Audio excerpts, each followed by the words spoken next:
ধন্যবাদ আপনাদেরকে। আমি একটা বিষয়ে কথা বলবো শুধু।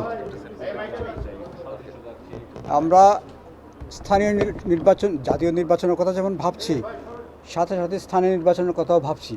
এটা নিয়ে আপনাদের দিক থেকে অনেক অনেক প্রশ্ন এসছে। আমি সেই সমস্ত প্রশ্নগুলোকে একসাথ করেই একটা উত্তর দেওয়ার চেষ্টা করছি। সেটা হচ্ছে আপনাদের অনেকের মত অভিমত, এবং আমরা যে নাগরিক সমাজের বিভিন্ন অংশের সাথে আলোচনা করেছি সেখানেও একটা অভিমত যে জাতীয় নির্বাচনের আগে স্থানীয় নির্বাচনটা হওয়া উচিত।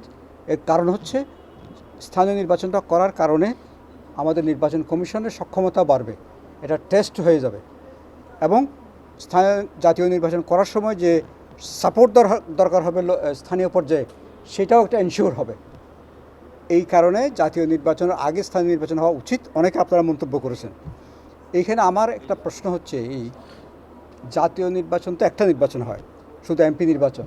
স্থানীয় নির্বাচন কিন্তু একটা নির্বাচন না, স্থানীয় নির্বাচন কিন্তু 5টা নির্বাচন: ইউনিয়ন পরিষদ নির্বাচন, উপজেলা পরিষদ নির্বাচন, জেলা পরিষদ নির্বাচন, পৌরসভা নির্বাচন এবং সিটি কর্পোরেশন নির্বাচন। তাহলে 5টা নির্বাচনের মধ্যে প্রায় 3টা নির্বাচন জাতীয় নির্বাচনের সমপর্যায়ের আয়োজন করতে হয়। সেটা হচ্ছে ইউনিয়ন, পৌরসভা এবং উপজেলা। এই 3টা নির্বাচন কিন্তু ন্যাশন ওয়াইড। আর সিটি কর্পোরেশনটা হয়তো একটা লোকালাইজড। এখন যে অর্থ জেলা পরিষদ আছে, সেই জেলা পরিষদটা আসলে কোনো নির্বাচনই না এটা। তাহলে এখন এত সংস্কার হচ্ছে, এইগুলোকে সংস্কারটা শেষ না করে যদি আমরা স্থানীয় নির্বাচনে যাই, তাহলে কিন্তু সংস্কারটা ঝুলে যাবে। সংস্কারটা কেমনে ঝুলে যাবে? কারণ এখন আমরা যদি আমাদের যে চিন্তাভাবনা আগে থেকে করে আসছি, আপনাদের সাথে অনেক সময় শেয়ারও করেছি, সেটা হচ্ছে লোকাল গভর্নমেন্ট সিস্টেমটাকে যদি আমাদের দেশের লোকাল গভর্নমেন্ট কোনো একটা সিস্টেম না, এটা কোনো ব্যবস্থা না, এটা হচ্ছে কতগুলো প্রতিষ্ঠানের সমষ্টি। আলাদা আলাদা প্রতিষ্ঠান, আলাদা আলাদা আইন দ্বারা চালিত হয়। আমাদের কিন্তু একটা কম্প্রিহেন্সিভ লোকাল গভর্নমেন্ট সিস্টেম দেশে নাই। এই সংস্কারের একটা বড় কাজ হবে একটা সিস্টেম ডেভেলপ করে দেওয়া লোকাল গভর্নমেন্টের। সেই সিস্টেমটা কি হবে? এখন যে সিস্টেমটা আছে সেটা হচ্ছে আগের যে আইয়ুব খানের আমলের যে সিস্টেম, সেটাকে মাথায় রেখেই কিন্তু ইউনিয়ন পরিষদ হয়েছিল দেশে। ইউনিয়ন পরিষদ হওয়ার 10 বছর পরে এসে উপজেলা পরিষদ নির্বাচন, উপজেলা হয়েছে। উপজেলা হওয়ার আবার কয়েক বছর পরে, প্রায় আরও 10 বছর পরে জেলা পরিষদ হয়েছে। সিটি কর্পোরেশনটা বারবার পরীক্ষা নিরীক্ষা করে হয়েছে। এত করে এগুলো পিস মিলতে হয়েছে, কম্প্রিহেন্সিভলি কিছু হয়নি। এই জন্য কম্প্রিহেন্সিভ একটা লোকাল গভর্নমেন্ট সিস্টেম দরকার। সেই কম্প্রিহেন্সিভ সিস্টেম যদি দরকার হয়, এখন একটা খুব মোক্ষম সময় এটার। কেন মোক্ষম সময়? অলরেডি বুঝে না বুঝে বা সার্কামস্টেন্সিয়াল রিজনে, অবস্থার পরিপ্রেক্ষিতে স্থানীয় সরকারের বেশিরভাগ সংগঠন বিলুপ্ত হয়ে গেছে। সিটি থেকে আরম্ভ করে উপজেলা পর্যন্ত ইউনিয়নটা এখনও আছে। তাহলে এখন স্লেট বা ইজেলটা কিন্তু ক্লিন। এখন এখানে নতুন ছবি আঁকার সময় এটা। তাহলে আমরা যদি এটাকে সিস্টেমে ডেভেলপ করতে পারি, যে একটা কম্প্রিহেন্সিভ আইন হবে, একটা কম্প্রিহেন্সিভ আইনের ভিতরে সবগুলো প্রতিষ্ঠান চলে আসবে, এবং আমরা একটা শিডিউল দিয়ে সবগুলো ইলেকশন করতে পারবো। সিস্টেমটা কি? আগে আমরা নির্বাচন করেছি মেয়র ইলেকশন, উপজেলা ইলেকশন, পৌরসভা ইলেকশন হচ্ছে বা সিটি ইলেকশন হচ্ছে, সেটা আপনি বলছেন না, মেয়র ইলেকশন। কারণ সকল আলো গিয়ে পড়ছে মেয়রের উপরে। ঠিক ইউনিয়ন পরিষদ ইলেকশন হচ্ছে, উপজেলা পরিষদ ইলেকশন হচ্ছে, বলি আমরা পপুলারলি বলি চেয়ারম্যান ইলেকশন। তার মানে অন্য সবগুলো শেষ। এখন বিশ্বব্যাপী যেখানে লোকাল গভর্নমেন্ট সফল, দূরে যাওয়ার দরকার নাই। ভারতের আমাদের পাশের রাজ্যগুলো, কলকাতা, পশ্চিমবঙ্গ, ত্রিপুরা, এগুলোও দেখেন, ওখানে কিন্তু সরাসরি মেয়র এবং চেয়ারম্যান নির্বাচন হয় না। পার্লামেন্টারি সিস্টেমে কাউন্সিলর এবং মেম্বার নির্বাচিত হয়। মেম্বার এবং কাউন্সিলররা পরিষদে গিয়েই কিন্তু তাদের এক্সিকিউটিভ কমিটি নির্বাচন করেন। আমরাও সেই সিস্টেমটা চালু করতে চাই। তাহলে নির্বাচনটা অনেক বেশি লেস এক্সপেন্সিভ হবে, অনেক ব্যয় সাশ্রয়ী হবে, সময় সাশ্রয়ী হবে, এত জনবল লাগবে না। আমি একটা হিসাব করে দেখেছি, যেই লাস্টে যে ইলেকশনগুলো করেছেন আমাদের নির্বাচন কমিশন, লোকাল গভর্নমেন্ট ইলেকশন, ওখানে প্রায় 23,000 কোটি টাকা খরচ করেছেন। 23,000 কোটি টাকা, এবং 19 লক্ষ থেকে 20 লক্ষ লোকের এনগেজমেন্ট হয়েছে। এতগুলো শিডিউল করতে গিয়ে প্রায় 225 দিনের মতো সময় লেগেছে। এই জিনিসটা আমরা যদি এই রিফর্মটা করি, লোকাল গভর্নমেন্টটাকে যদি আমরা পার্লামেন্টারি সিস্টেমে নিয়ে আসি, তাহলে ইউনিয়ন, উপজেলা, জেলা, পৌরসভা, সিটি কর্পোরেশন এগুলো একই শিডিউলে যদি করতে পারি, তাহলে আমার খরচ চলে আসবে 600 কোটি টাকার মধ্যে, লোক লাগবে 8 লাখ, দিন লাগবে 45 দিন। তাহলে এই সিস্টেমে যাওয়ার পরে যদি আমরা যদি আমাদের একটা লোকাল গভর্নমেন্ট কমিশন হয়েছে, ইলেকশন কমিশনও কিন্তু এই কাজটা কিছুটা টাচ করতে পারে, অন্তত ইলেকশন অংশটা, আর ওখানে হয়তো কম্প্রিহেন্সিভলি আসবে।